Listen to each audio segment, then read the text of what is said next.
And for funsies, 1.5 speed, because just cause.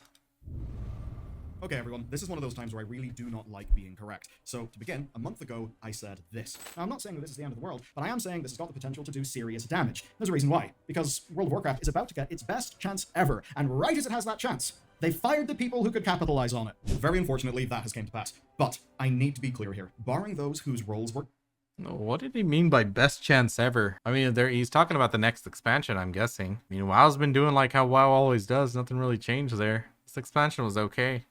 cut, it's the people who remain at the company for whom we should be the most compassionate. That's because shit rolls downhill. And that they got anything done for the release or the reveal of Midnight is a testament to those people's hard work. From all I've seen, the actual experience at Gamescom was fantastic. And when we look at the timing, these cuts happened 1 month ago, 1 month before the expansion reveal. Can you imagine the chaos? So I'll just say, if you're angry at the people doing the work, I think your anger is misplaced. And now that line in the sand has been drawn, let's get stuck into things. So this has been called the worst. I mean, yeah, I mean, with media, I was never angry at the developers. I was angry at the guy telling the developers to do dumb things. You know, it's never.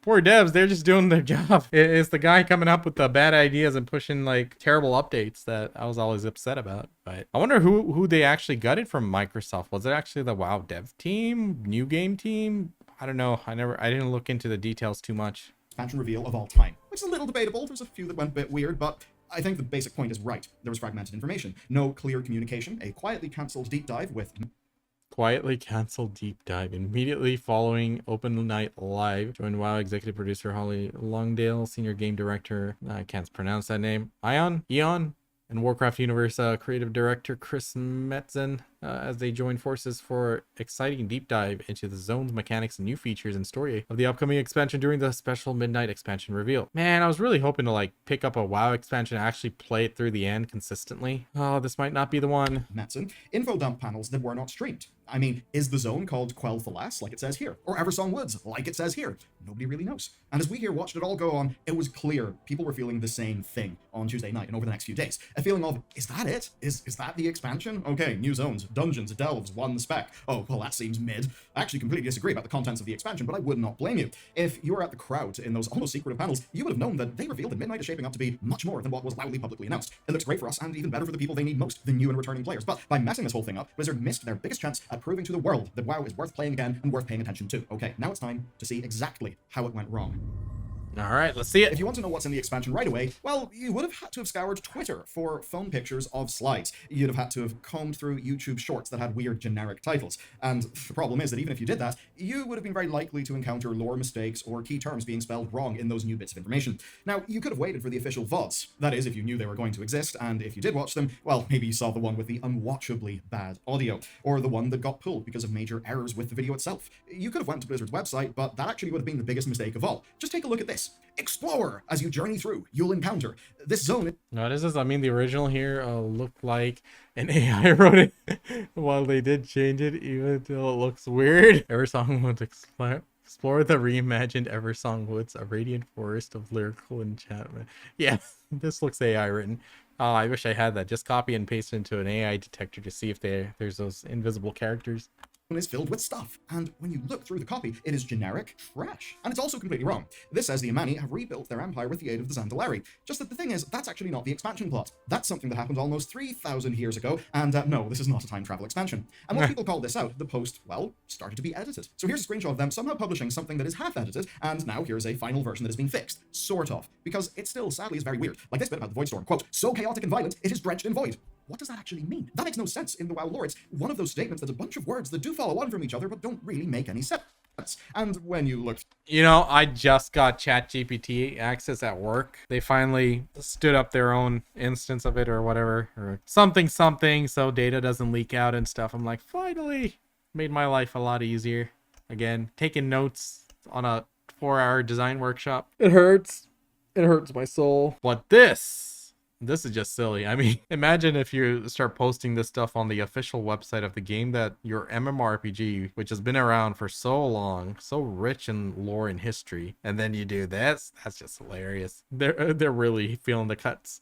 through, it still says, as you journey, repeatedly. This is terrible copywriting. Copywriting is an important discipline, especially in marketing. Almost spilled water. I don't know, go watch Mad Men, but it's clearly here outsourced and badly written. Many think with AI assistance. So bad, though, that Redditors got ChatGPT to write better summaries instantly. And I can That's funny. certainly say, well, to say that this is AI generated would almost be an insult to the AI labs. I know that sounds crazy, but these are the mistakes the AIs made like 2 years ago, not today. Which is to say, this should not really have happened. I mean, when your official site has incorrect information, you know something is up. And unfortunately, that's only a taste, a sampling, a starter of what's wrong.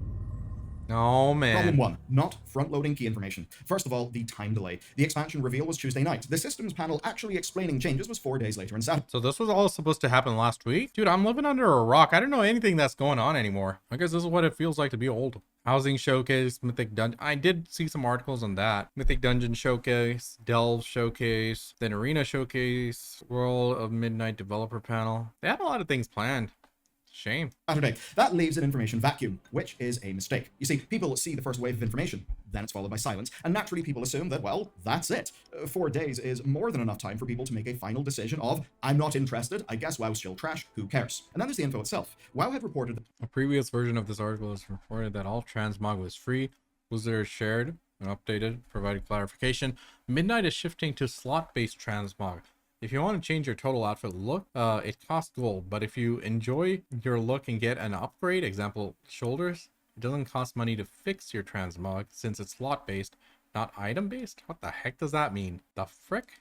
the transmog was going to be free. That turns out not to be the case. In fact, the whole system is getting a revamp. A fantastic revamp, by the way, but Blizzard didn't tell us right away. About 5 days later, you could finally see the full panel exploring it. That's the same panel that got uploaded, announced, and then pulled because it had errors. And the Xbox Wire blog post reported some, quote, nameplate and HUD updates, and it took us almost a week to learn that they actually mean this, which is amazing. It's a complete... Bro, I like it. That looks clean. Without the add-ons. modern nameplate overhaul to replace add-ons like Plater and Tidy Plates. Fantastic stuff. And even this, a built-in DPS meter, and also this, built-in boss alerts. These are fantastic Bro, that's actually awesome. things. This is front page expansion selling news, especially to lapsed WoW players who are jaded about the add-on stuff. Yet, by the time that information was disseminated, many people will have already made their first impressions, their initial judgments. And that is something that you do need to control. It's very easy in the realm. It's interesting to see how they're developing WoW, you know, this, you know, how do you say it, so long after it's been released. I mean, like, to reinvent it, to update the game. We've seen so many games that have passed that 10-year mark that struggle to update like visuals and stuff.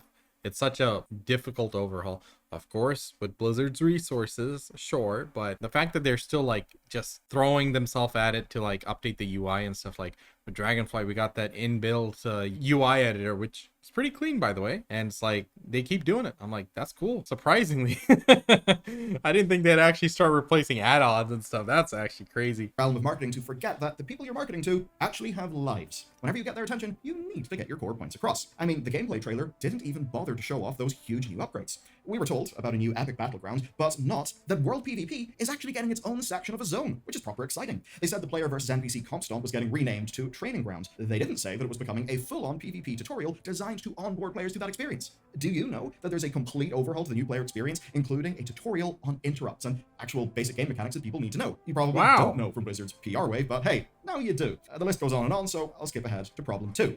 Problem 2, leaving huge revelations to be uncovered in interviews. This is a massive mistake. The only combat changes announced were Prey and the new Demon Hunter spec, and naturally that meant people were very much underwhelmed. Yo!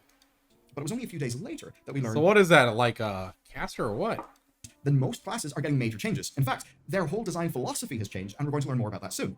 We only know that because the right person was asked the right question in an interview. It was not part of any proper, well-planned announcement. It didn't happen along with visuals, such that it would actually stick in people's minds. No, people learned this because of... It's funny. Usually with expansions, games try to pass off like half-assed content as an expansion, hoping to get players back and bring in some money. These guys are doing the exact opposite. They have a lot of content that's actually pretty good, you know, for WoW standards, for their expansion, how those usually go. And that they're doing the opposite thing, doing like fuck all to like let people know about it. So basically I don't know, maybe it was like this intern strategy that, okay, they're gonna just add tidbits here and there and let them piece it together, and we're gonna just you know, rise the tides of hype and then slowly just build it up, or some weird idea. I mean, this is shit that you just put on a single web page, scroll down all the way and see all the features, and people would be like, damn, I'm sold, let's buy that expansion. A Wowhead post or a tweet covering an interview.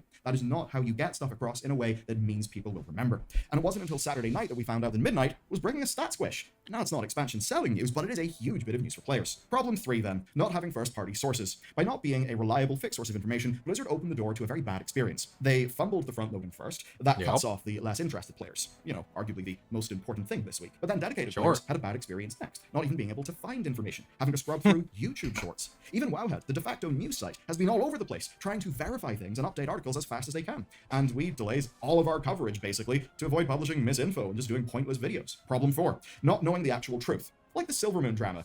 Quoting one of the live panels, we heard... Because it's a hub city, there's a small section of Silvermoon that's been set aside as a sanctuary area where Horde and Alliance share that space, but the majority of the city is Horde, and Alliance is kill on site, as you'd expect. There's only a small sanctuary of Silvermoon open to the Alliance, and for the rest, it is kill on site. People started to get real mad about that. I actually thought it kind of sounded fun, but hey, whatever. That's not the point. The point is, there was a lot of confusion and anger. Days later, in a fireside chat that was only unofficially streamed, Maria clarified. Basically, she got her wording a bit wrong, and only 1/3 of Silvermoon is Horde only, while the rest is shared. That's very different. And to be very clear, I'm not really blaming Maria here whatsoever. I'm not going to begrudge someone for getting a detail wrong in a game that's this big. It can literally just be that a phrase came out wrong, and frankly, whenever your overall communication strategy is so bad that it actually hinges on stuff like this, a developer happening to get absolutely everything perfectly right, well, that's just bad strategy. And I want you to think about it in a little bit of a different way. Here's a bad strategy: putting in a new system to get treasure items into the game and then taking it down on the very same day because it was bugged. Test your shit, damn it. Blizzard sent their design director out to an announcement and a wave of interviews, and she didn't have all the correct information that she needed. That is a serious process issue, and it may sound kind of wild to you, but you have to remember, Maria is probably right now working on The Last Titan, and perhaps even working on the patches for The Last Titan. These people have so much stuff crammed in their head. Now, the other thing is obvious confusion. In the press kit, the zone description says Eversong Woods, but in the shorts and some text, it's called Quel'Thalas. In interviews, devs call it Eversong Woods. Which is it? I can't tell you for sure, and by itself, that's not a big deal, but it does prove that different departments have different information, or just, look, we're all WoW players, most of us would understand. The one guy who would like send out that email blast to everyone to keep everyone on the same page, probably a project manager, laid off. First guy to go. All right, we need to do layoffs. We got project managers. Out, get out. We'll manage our own damn shit. Mistakes in changing plans are one thing. The other thing is how you triage changing plans. And it seems to me there's a resourcing issue. You know, it is a shame that they fired the one team literally perfect for this. Now, we know that Microsoft laid off 9,000 staff earlier. Well, they've laid off many more staff actually this year, but the most recent layoffs, just over a month ago, were 9,000 staff. And up to half of those were from Xbox, which does include Blizzard. And we know that at least the social media team based in NA, that they were axed. We know that the publishing wing and quite a lot of Rip. non-sort of core development, but very, very important departments were cut and hit very heavily. They're outsourcing the social media. Oh no. Now, they were the ones who used to pump out the viral shorts and create the infographics, and they did a fantastic job in communicating Blizzard's core messages. Now, they were then replaced by an outsourced team, one that obviously does not understand the game. And I'm happy enough to say that because look at some of the 11.2 communications, how poorly written those were, just like this, how for Mists of Pandaria, they got key things wrong, like welcome to the Timeless Isle. Literally saying that Pandaria is the Timeless Isle. Lots of bizarre stuff that an internal Blizzard team would just not get wrong. And yo, that new class, the new spec, man, that looks cool. Showcasing of the Devourer spec, ignoring the juicy bits. It's as if it was done by people who don't know what. So it's like a Void Demon Hunter. Would actually be excited about. It would have been great to tell people that it's got a melee hybrid build and it's got new hero talents. There's more as well. It's why the one that quotes all the wrong info about Silvermoon is still up, and why nothing new or interesting. No rapid clarifications. No new infographics. The part that sticks with me the most is the VODs going up completely busted. Whoever's on their end is either not equipped or was simply rushed. And it's not really their fault, it's the situation they were put in. Blizzard had a fantastic social media team who were doing some of their best work at the time Microsoft got rid of them, which I must remind you was like 4 weeks, 5 weeks away from this expansion reveal. There pretty much couldn't have been a worse time to axe that team. And as I said, in the grand scheme of things, you know, Microsoft, Blizzard, you know, they're like, Blizzard is peanuts to them. They're like, get rid of them. But still, it's like, if they're peanuts, why even get rid of them? I don't know what the hell goes on with these companies. Like, I get it. AI's here. You know, the hype, you know, we can replace so much of these fools with just bots. They don't complain about working 24 hours a day, right? You know, the last few years, layouts have just been a norm. Like, I got laid off in 23. To be fair, I was on the bench for like 5 months. They just didn't have projects. And of course, I kind of got screwed. I got promoted that year to like a senior level, and it was a lot harder finding projects at a senior level than at a regular level. But that's a different thing. But, you know, every year they've been doing it. It's not just, oh, economic issue. No, now it's like, it's just a norm. Every year, oh, layoffs. You gotta keep the, you gotta keep the machine alive, right? Nah, they're making money.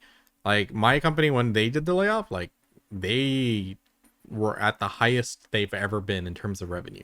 And a lot of companies are, doing stupidly well. Why are they doing it? Probably so they can replace them with like AI or pseudo AI teams, outsource that shit, right? Cheap money.